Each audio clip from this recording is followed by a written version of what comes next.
Andaj, nderuari kryeministri i Republikës së Kosovës Albin Kurti, nderuara ministre e drejtësisë së Republikës së Kosovës Albirina Agjiu, nderuara zonja Irisju Arasi, ish kryetare e Grevjo, nderuari zotri Ivan Malenica, ministri i drejtësisë së Republikës së Kroacisë, nderuari zotri Ulsi Manja, ministri i drejtësisë në Republikën e Shqipërisë, nderuari zotri Krenar Lloga, ministri i drejtësisë së Maqedonisë së Veriut, të nderuar ambasador dhe udhëheqës organizatave ndërkombëtare, të nderuar deputet, të nderuar përfaqësues organizatave shoqërisë civile, mediave, të nderuar mysafir, mirë se ardhët.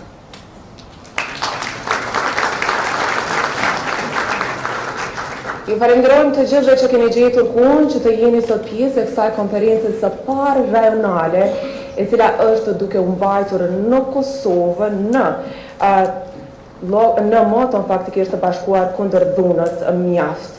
Kjo konferencë rajonale e cila është duke organizuar nga zyra e presidentës dhe Ministrisë së Drejtësisë së Republikës së Kosovës. Në kohën kur jemi të përfshirë në fushatën 16 ditë aktivizëm kundër dhunës me bazë gjinore, të gjithë të jemi duke punuar drejt zgjidhjes së këtij problemi, që nuk është vetëm problem lokal, por është problem global, për të cilën e gjithë bota është duke munduar të gjejë një zgjidhje. Andaj, të shohim se si së bashku, si Ballkan Perëndimor, duke u bashkuar në këtë konferencë rajonale në Kosovë, do të mund të kemi një impakt sa do pak të ndjeshëm për të gjetur një zgjidhje drejt të këtij problemi, pra dhunës me bazë gjinore, një problem i cili është dhe shkelja e të drejtave themelore të njerëzit. Në këtë rast, qëllimi i kësaj konference është vetëm i njohur, të bëhemi bashkë si Ballkan Perëndimor për të gjetur këtë zgjidhje, për të ndarë mendimet dhe pikpamjet tona, për të bërë që kjo dukuri të zhduket një herë e mirë nga ardhmja jonë në sicilin vend që ne vijmë prej. Në këtë rast, gjatë këtyre 2 ditëve të konferencës, janë parapar 6 panele, me të cilat do të punojmë intensivisht për të gjetur zgjidhje, duke ndarë ide për të krijuar lidhje të forta me secilit vend dhe për të bërë të mundshme që të gjendet një zgjidhje për të luftuar dhunën me bazë gjinore, dhunë kjo, siç e potencova, që nuk është vetëm lokale, është globale dhe të cilën jemi duke parë, duke ndodhur çdo ditë në jetën tonë të përditshme. Me këtë rast, sot jemi të nderuar që kemi edhe ministrat e vendeve rajonale të pranishëm, të cilët edhe do të kenë mundësi që gjatë këtyre 2 ditëve të konferencës dhe paneleve të cilat do të organizohen edhe do të mund që ato të punojnë drejt zgjidhjes dhe tregimit se çfarë këta ministra janë duke bërë për vendet e tyre për të zgjidhur këtë problem. Andaj, me këtë rast, unë kam kënaqësinë që të ftoj edhe kryeministrin e Republikës së Kosovës, Albin Kurti, për një fjalë hapëse.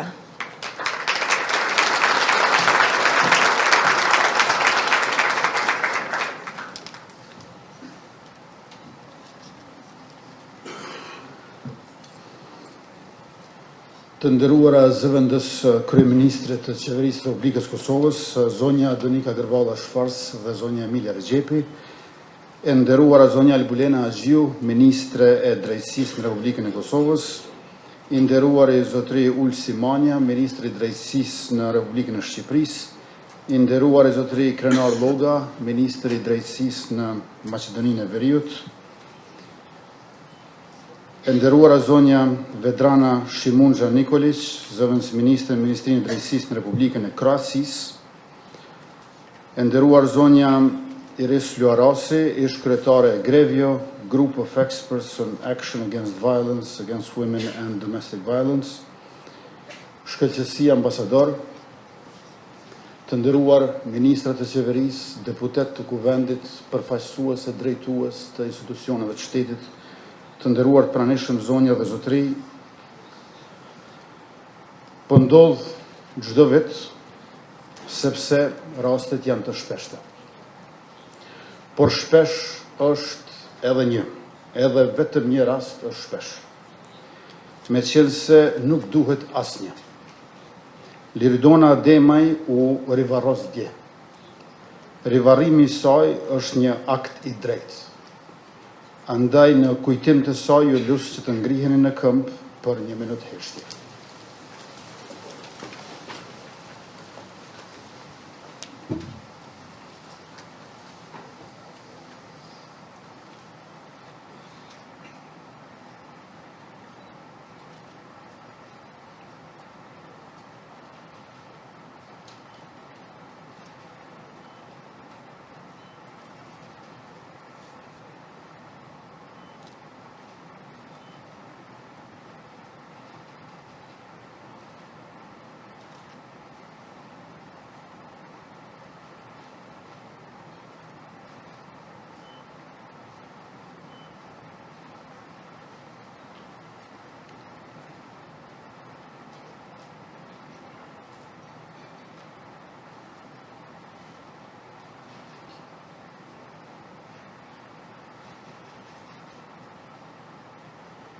U pret në paqe. Zbardhja e plot e rastit të Liridonës është drejtësi e I drejt presin të jetë dënimi, pra maksimal.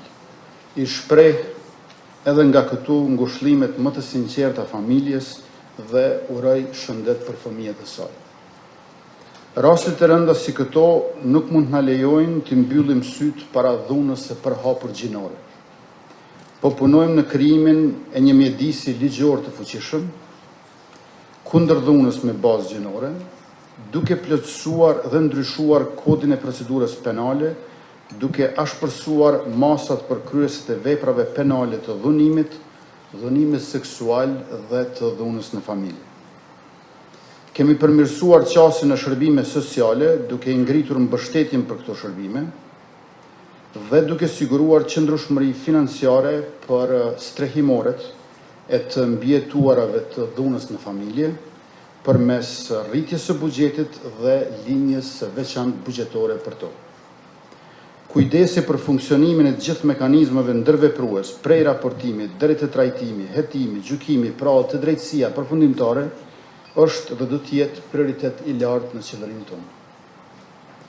Por ajo çfarë na duhet më shumë ti tani, çfarë I duhet shoqërisë dhe drejtësisë, është një sistem prokurorial dhe gjyqësor shumë më aktiv e shumë më efektiv.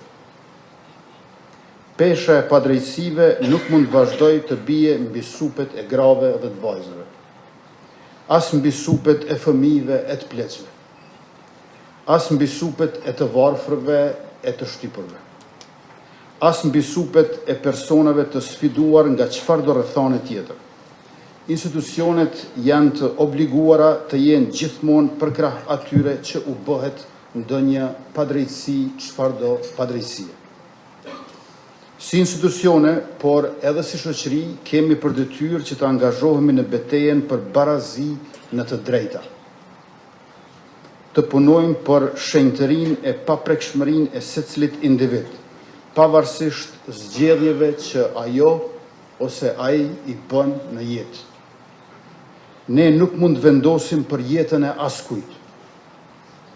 Askush, as gruaja e as burri, as vajza e as djali nuk janë pronë e askujt. Të gjithë njerëzit janë të lirë me të drejta të barabarta. Ne besojmë në të drejtat e njerëzit dhe të drejtat e njerëzit e bëjnë bashk universalitetin dhe barazin. Të nderuar branishëm, disa prej rasteve më të rënda gjatë luftës në Kosovë kanë qenë kur forcat serbe dhunuan vajza e gra, dhe në shumë raste edhe në pranit familjare. Në qendër të kryeqytetit tonë Prishtinës e kemi memorialin heroinat kushtuar 20.000 grave e vajzave të dhunuara gjatë luftës. Ne që përkulemi tek ai memorial, kemi përgjegjësinë që të luftojmë bashk këto raste të shndruara në dukuri, kur gratë dhe vajzat e vendit tonë të lirë po dhunohen dhe vrahen, madje edhe në prezencën e fëmijëve të tyre. E gjithë kjo nga vetë partnerët e tyre, burrat e kësaj shoqërie. Është fakt që dhuna ndaj grave është fenomen global. e i lidhur edhe me valën në ngritje të ekstremit të djathtë. E megjithatë është një dozë edhe më e thellë edhe mshurisë, kur femicidi shfaqet në një shoqëri edhe pas mbijetimit kolektiv të gjenocidit. Në tentim për të kuptuar se çfarë po ndodh, është me rëndësi të pyesim se në shoqërinë tonë ku është gruaja e ku është burri. Të nderuara zonja dhe zotëri, vitin e kaluar në ditën e parë të fushatës 16 ditore, kundër dhunës me bazë gjinore, Sadie Godeni u vra me së patë nga burri i saj gjatë kohës sa ajo ishte në gjumë. Pak ditë më vonë, Hamide Magashi, 7 zën, u vra nga burri i saj në oborrin e qendrës klinike universitare. Dhunë dhe vrasje që po merr jetë grave tonë. Vrasjet e fundit, vrasja e porositur e Liridona Ademajt nga burri i saj dhe kidnapimi nga shkolla e më pas vrasja e 14 vjeçarës Vanja Gjorqevska në Shkup, na ka rënduar mendjet dhe zemrat tonë. Porositësit dhe kryesit e rastit të Liridonës janë zënë dhe janë vënë prapa grilave. Policia syqel si kur njëherë po vepron shpejt e me efikasitet të lartë, por nuk po mjafton vetëm arrestimi i kriminal. Sepse tash ata po e dinë që ka raste të ngjajshme e jo të pakta, kur kriminalet lirohen e veprat po përsëriten e madje edhe më rëndë se herën e parë. Kemi nevojë që i tërë sistemi i drejtësisë t'i bëj prioritet trajtimin e rasteve të dhunës ndaj vajzave dhe grave dhe t'jap dënime meritore për dhunuesit për kriminalet. Nuk kemi, si ta themi, më prerazi që na duhet dënim meritor. Butësia e dënimit po shkakton përsëritjen e krimit. Vënia e drejtësisë është kushti domosdoshëm për një shoqëri të lirë dhe demokratike, çfarë ne duam të jemi dhe do të aspirojmë të mbetemi përherë. Është koha e fundit që të vetëdijsohemi e të veprojmë së bashku, ne që mendojmë e diskutojmë së bashku. Cinizmi e sarkazmi ju ndihmojnë kriminalëve. Janë mbështetje për dhunues.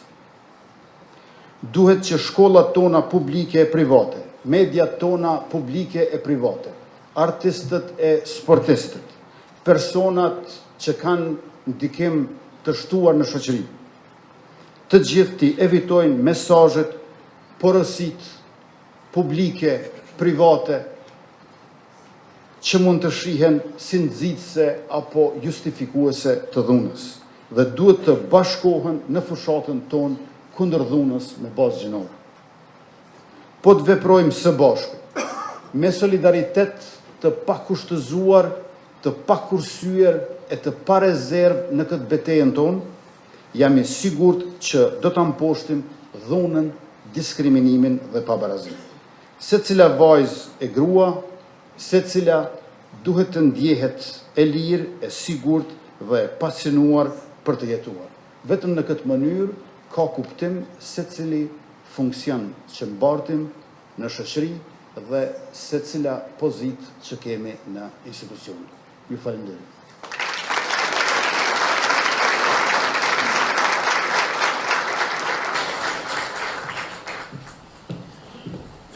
Faleminderit kryeministër Kurti. Me këtë rast, siç u paralajmërova dhe më herët që kjo konferencë e parë rajonale është organizuar nga zyra e presidentes dhe Ministrisë së Drejtësisë së Republikës së Kosovës, andaj më lejoni të ftoj dhe një koqiren e kësaj konference, Ministrën e Drejtësisë, zonjën Albinena Haxhiu.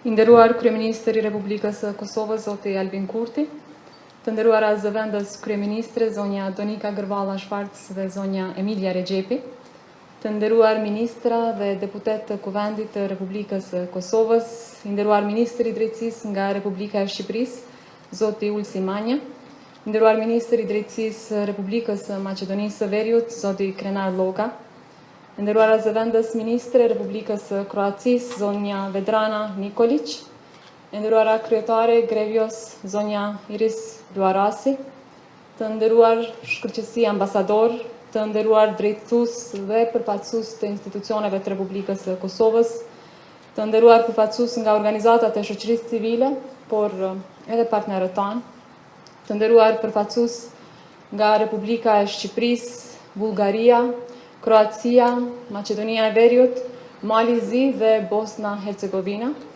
të nderuara media që po e përcjellni këtë konferencë. Jemi bashkë në Konferencën Rajonale të bashkuar kundër dhunës, Mjaft. Organizimi i parë ky i këtij formati që na bashkon në luftën tonë për parandalimin dhe luftimin e dhunës me bazë gjinore. Mirë se keni ardhur në këtë ngjarje të organizuar nga Ministria e Drejtësisë dhe Zyra e Presidentës, e cila besojmë se do të shërbejë një platformë e rëndësishme ku aktivist, ekspert dhe udhëheqës të sistemeve drejtësisë do të diskutojnë dhe ndajnë idetë e tyre për të luftuar dhe eliminuar dhunën me bazë gjinore në vendet tona. Kjo ngjarje e rëndësishme vjen pak ditë pas vrasjes së Liridona Ademajt, një tjetër vrasje e një gruaje e porositur nga bashkëshorti i saj, një tjetër ligësi që sjell vdekjen e një gruaje, një tjetër rast që na bën të kuptojmë se kemi të bëjmë me femicid, fenomen ky ndaj cilit pandalshëm duhet të luftojmë. Fatbartësisht, pas një pune intenzive dhe bashkëpunimit ndërmjet policisë dhe prokurorisë, akterët e vrasjes së Liridonës janë arrestuar dhe të gjithë presim dënimet më të larta për kryerjen e këtij krimi të rëndë. Dje Liridonës ja dham lamtumirën e fundit, ajo do të pushojë në paqe në fshatin e saj të lindjes, por ne si shoqëri dhe si institucione nuk do të jemi të qetë derisa të ndërtojmë një shoqëri ku respektohet dinjiteti i vajzave dhe grave dhe jeta e tyre. Krimi mbi Liridonën është alarm që nuk duhet pushoj derisa të mbrijmë një shoqëri ku ka drejtësi dhe barazi. Edhe nga kjo konferencë kërkojmë drejtësi për Liridona Ademaj dhe gjitha gratë të tjera të cilat u vranë nga bashkëshortët e tyre. Të nderuar pranishëm, ne e shohim si të domosdoshme që si institucione të jemi në ballë të përpjekjes për ta çrënjosur dhunën sepse bashkë ndajmë përgjegjësinë kur dhuna ndodh. E kemi thënë shumë shpesh që dhuna nuk është çështje private, ndaj nuk mund ta trajtojmë privatisht. Çështja e dhunës në të gjitha format e saj na përket të gjithëve dhe të gjithë kemi përgjegjësi që ta luftojmë. Ne, duke qenë pjesë e institucioneve, bartim përgjegjësinë më të madhe. Kjo konferencë jo vetëm që nxit dialogun dhe bashkëpunimin ndër shtete, por gjithashtu promovon ndërgjegjësimin dhe përgjegjëshmërinë e përbashkët në adresimin e sfidave të tilla që shoqëritë ballafaqohen me to. Pjesëmarrësit do të ndajnë përvoja dhe praktikat më të mira nga vendet e tyre, duke krijuar një hark informacioni dhe aftësish që mund të shërbejnë si burim frymëzimi për veprime konkrete kundër dhunës me bazë gjinore.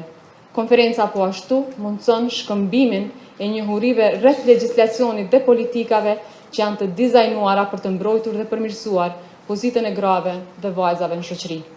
Kjo ngjarje shërben si një ndërhyrje e rëndësishme për të nxitur ndryshimet e nevojshme në kulturën shoqërore dhe institucione, duke përmirësuar vetdijen publike dhe duke u angazhuar të gjithë akterët e ndryshëm për ndërtimin e një shoqërie ku respektohen të drejtat dhe vlerat e gjithë individëve, pavarësisht gjinisë. Konferenca Rajonale kundër dhunës me bazë gjinore është një hap i rëndësishëm drejt një shoqërie më të drejtë dhe më të barabartë. Të nderuar të pranishëm, Republika e Kosovës krahas adresimit të sfidave të shumta me qëllim të ngritjes dhe zhvillimit ekonomik e shoqëror, është duke u angazhuar në fuqizimin e sistemit drejtësisë sepse kjo përveç tjerash është kërkesë e gjithëmbarshme shoqërore. Duke u përgjigjur kësaj thirrje, qeveria e Kosovës ka ndërmarrë një sër hapash drejt reformave të cilat po ecin në drejtim të sigurt drejt ecimit për një drejtësi të mirëfillt dhe efikase. Duke prioritizuar angazhimin tonë në luftën ndaj dhunës, gjithsesi dhunës në familje dhe me bazë gjinore, kemi ndërmarrë shumë veprime. Kemi miratuar strategjinë kombëtare për mbrojtje nga dhuna në familje dhe dhuna ndaj grave. Është lansuar protokolli shtetëror për trajtimin e rasteve të dhunimeve seksuale në Republikën e Kosovës. Është miratuar ligji për kompenzimin e viktimave të krimit. Kemi mundësuar ndihmën juridike falas për të mbijetuarat të dhunës në familje. Përmes plotësim ndryshimeve në kodin penal dhe kodin e procedurës penale, kemi ashpërsuar masat ndaj kryerësve të dhunës. Tashmë kanë hyrë në fuqi ndryshime që parashojnë dënime plotësuese për persona që shpallen fajtor për dhunë familje dhe dhunë seksuale. Ashtu që ju pamundësohet punësimi në institucione publike, por edhe kandidimi në pozita publike për periudhën 1 deri në 10 vite. Jemi angazhuar në përafrimin e ligjit dhe politikave me Konventën e Stambollit. Kemi hartuar udhëzuesin për funksionalizimin e mekanizmave lokal kundër dhunës në familje dhe me bazë gjinore. Kemi nda shumën prej 1.6 milion euro për mbështetje të organizatave të cilët strehojnë viktimat e dhunës në familje dhe merren me shërbime sociale dhe familjare. Dhe së fundi, pas pak ditësh, bashkë me kryeministrin dhe ministrin e financave, do ta lansojmë masën për punësimin e të mbijetuarave të dhunës në familje. E gjithashtu, gjatë këtyre ditëve kemi lansuar programin e parë për rehabilitimin e kryerësve të veprave penale. Gjatë këtyre ditëve të fushatës kemi parapar mbi 80 aktivitete gjithandej Kosovës. Në këtë fushat, 16 ditë të aktivizmit kundër dhunës me bazë gjinore, ka një gatishmëri nga shumë segmente shoqërore e institucionale për të përfshirë dhe për të dhënë kontributin në luftimin e dhunës. Kjo përfshirje është më e madhe se asnjëherë më parë. Nga institucionet shtetërore tek shoqëria civile, nga arsimi tek arti, e kultura, edhe bashkësitë fetare. Sa më shumë zëra kundër dhunës, aq më shpejt ecja drejt një jete pa dhunë. Kushdo që e dëshiron barazin, bashkohet kundër dhunës, sepse angazhimi kundër dhunës dhe angazhimi për barazi janë të lidhura ngushtë me njëra tjetrën. Duke qenë se kuptojmë mirë sfidën globale të luftës ndaj dhunës, kemi ndërtuar bashkëpunim të mirë po ashtu me organizatat e shoqërisë civile, por edhe me partnerët tanë, për t'i kontribuar bashkërisht edhe më shumë forcimit të legjislacionit, por po ashtu që përmes aktiviteteve të ngrisim bashkërisht edhe më shumë ndërgjegjësimin publik për të parandaluar dhe luftuar këtë fenomen kudo në vendin tonë, e cila fatkeqësisht prodhon raste deri në femicid. Lufta kundër kësaj pandemie patriarkale është e përbashkët, sfidat ndonse mund të ndryshojnë, ato sërish i kemi të përbashkëta. Dhuna njeh gjini, por nuk njeh etni.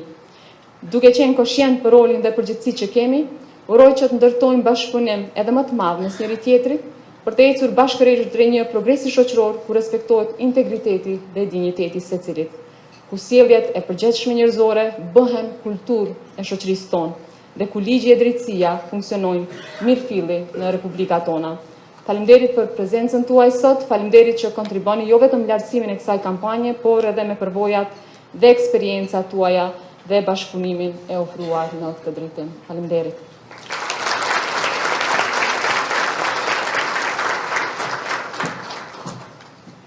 Faleminderit ministrës Haxhiu.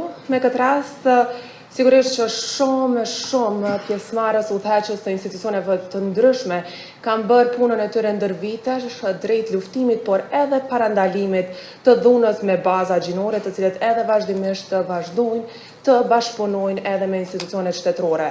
Me këtë rast, më lejoni të ftoj edhe ish-kryetarën e Grevjos, zonjën Iris Luarasi, për një fjalë hapëse dhe për perspektivën e saj kundër luftës të dhunës me bazë gjinore.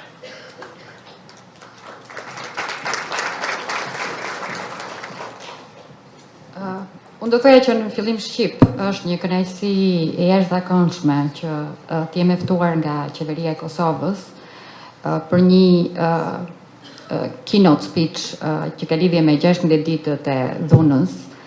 Edhe në fakt, fillimisht do doja që në shqip të përgëzoja qeverinë e Kosovës për atë që ka bërë, sepse ajo që ne shohim është që përpjekja e gjithë anëtarëve të Grevjos edhe Këshillit të Evropës ka qenë që të kemi sa më shumë vende që ratifikojnë konventën. Ndërkohë pas një lloj presioni, qeveria e Kosovës ishte e para që e bëri si pjesës kushtetuese të saj konventën e Stambollit. Por me që gjithmonë kam prezantuar një organizëm ndërkombëtar, do vazhdoj që ta prezantoj sërish në anglisht, edhe në fakt në nderim të gjithë pjesëmarrësve që janë anglishtfolës në event.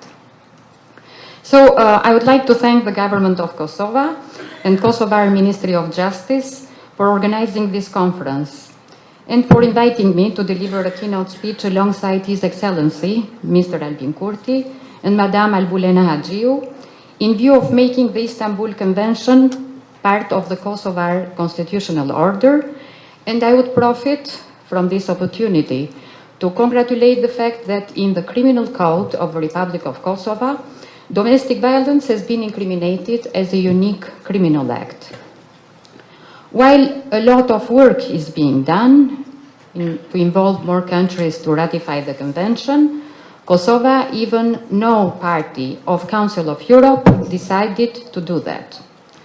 I would also like to thank the Minister of Justice, coming from Croatia, coming from Albania, coming from North Macedonia, members of the parliament from the countries of Western Balkans, members of the justice system and civil society organization, and especially the donors, presented here today for their commitment and engagement during such very difficult times. I have represented the Council of Europe group of experts on actions against violence against women and domestic violence, GREVIO, as it is known, where I have been a member for the last 8 years and which I chaired for the last 2 years.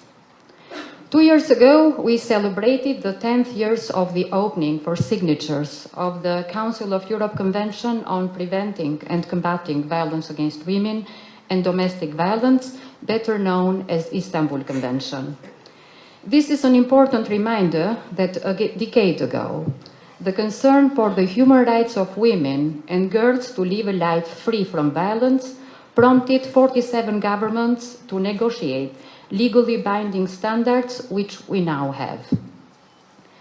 The Istanbul Convention is widely recognized as the most far-reaching legal instrument, sets out binding obligations to prevent and combat violence against women and domestic violence, and it has been named a golden standard from the United Nations. In the moment that we're speaking, there is a contestation around the Istanbul Convention, and this is not happening because some of societies or some countries are traditional or conservative.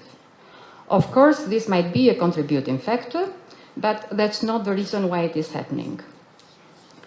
There are certain groups of transnational actors who are working against human rights, the ones that we have concocted the problem with the convention and constructed a series of lies and misinformation around the convention, which were then very strategically deployed through a series of tools and actors. We have learned from different researches that are done from international institutions that have been deployed and developed a legal brief, and also social media campaigns have been created, fake news organization, and also tapping into pre-existing organized religious networks. Now, after several publications and researches, there is a more clear picture in this context. There are a lot of trends, there are a lot of actors and strategies that have increased anti-gender activism across Europe that created the backlash for the Istanbul Convention. We are now informed for the huge amount of money that is working to defeat the convention, and results that this movement created with setbacks in some countries with a change of vocabularies and developing new narratives. This regrettable step serves as a strong reminder that we need to double up the efforts to share knowledge about the added value of this important treaty, and to recall that its unique goal is to ensure that women should live a life free from violence. This year, it has been launched the first thematic evaluation procedure, the theme Building Trust by Delivering Support, Protection and Justice, to look at this provision of the Convention that aim to ensure women and girls can benefit from the system that have their interest at heart. In my keynote speech at the Dublin Ministerial Conference last year in September, on integrated prevention measures to end domestic, sexual, and gender-based violence, I shared the various shortcomings in the area of prevention as identified by Grevio, and pointed to the persistent need for having a more systematic and coordination action to prevent violence against women. These include awareness raising among the general population, training of professionals, and better and more work with the perpetrators of gender-based violence. I was therefore enheartened to see that this topic has been given attention at ministerial level and that a large number of the states of the Council of Europe united behind the Dublin Declaration on Prevention. It shows their clear commitment to more and better prevention of the different forms of violence which women and girls, not only in the Western Balkans, but all across Europe, are still experiencing every day. A month ago, it was published the 4th General Report of the activities that are covering the period of 2022. This time, we decided to look closely at legislation of sexual violence and rape in state parties, including the different criminal law approaches, as well as current evolution and trends. I invite all of you to read it, as many parties to the Istanbul Convention have amended their legislation, moving away from a force-based definition of rape and adoption legislation based on the absence of the consent. Here too, the impact of the Istanbul Convention is clear, as only consent-based definition of rape ensure that the sexual autonomy of women is respected. This is of the utmost importance, as sexual violence and rape among the most underreported crimes against women. Last, there is an essential manner in which Grevio has just demonstrated the importance of the Istanbul Convention, which is the first general recommendation published as Grevio contribution to the 16 Days of Activism 2 years ago. I was one of the initiators and one of the working members that drafted the general recommendation. And with this text, I'm sure that we are offering an in-depth interpretation of how the Convention applies to the digital dimension of violence against women. We know that the increasing needs to the internet needs also to address all forms of violence, and online and tech-facilitated violence against women became even stronger recently. As internet usage is increased, and we have seen that especially during the lockdown, online and technology-facilitated violence has spread under the shadow of violence against women. Unsolicited pornographic videos were displayed during online events. I'm sure that some of you got Zoom bombing during your Zoom session, and threats of sexual violence and harmful sexist contents were created. Similarly, in some countries, doxing-related sexual abuse has multiplied during the COVID-19 lockdown with the production of new type of Snapchats or Telegrams. And they are accounts that they were using, women, especially young women, sometimes underage, nudes, revealing both their identity and their contact information, directing mobs of sexual abusers at them in their local community. Many studies in this field clearly show that the marginalized groups are at the centers of those frequently attacked. They experience various forms of digital violence, ranging from insults and defamations as to the disclosures of the personal data, such as their private address. Women and girls are not only the largest, but also one of the most affected groups. Digital violence against women is common practice on the internet, especially on the social networks. So that's why it is so important to highlight that the violence online is only a continuum of the offline violence. We need to focus on the misogyny. If it doesn't end on the street, it's not going to end online either. So, since most of the audience are from the law field, I just wanted to end by saying that for the police and also for the prosecutor, it is very important to investigate evidence that comes as online evidence. The problem is that some of the people that we were talking when we were drafting the general recommendation think that this kind of violence, it's not that bad because it's happening online. Nobody is slapping you in your face. In fact, the risk is higher when someone is bolder and more vocal in their threats. In the case of the online violence, when someone makes a threat, it is so bold about it, and it's not scared to say a thing such as that in a very big audience, without any regard for the secrecy, then the risk is very high. Therefore, online violence and threats are sometimes even worse. So one obligation is for the states to teach and train police officers to take online violence seriously. The same goes for the prosecutors and law enforcement officers. They need to be trained to understand and also to use technology. They need to first use technology themselves in order to understand it.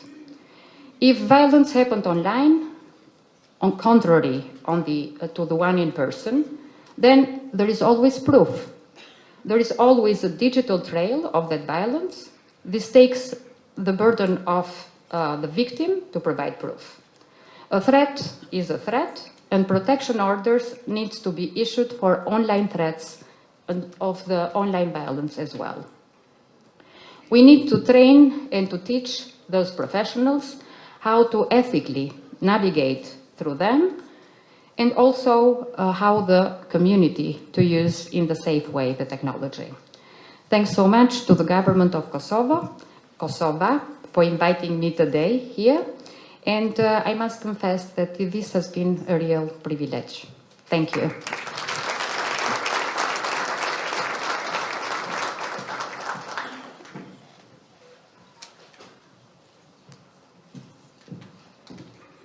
Falenderojmë edhe zonja Luarasi për gjithë këtë fjalim të saj. E tani ka ardhur momenti që ti nisim edhe hapat e parë drejt formimit edhe pjesëmarrjes në panelet, pra 6 panele siç edhe e potencova më herët, e që menjëherë ju inkurajoj të gjithëve që të angazhoheni në panelin e parë me temën roli i qeverive në adresimin e dhunës në familje dhe dhunës me bazë gjinore.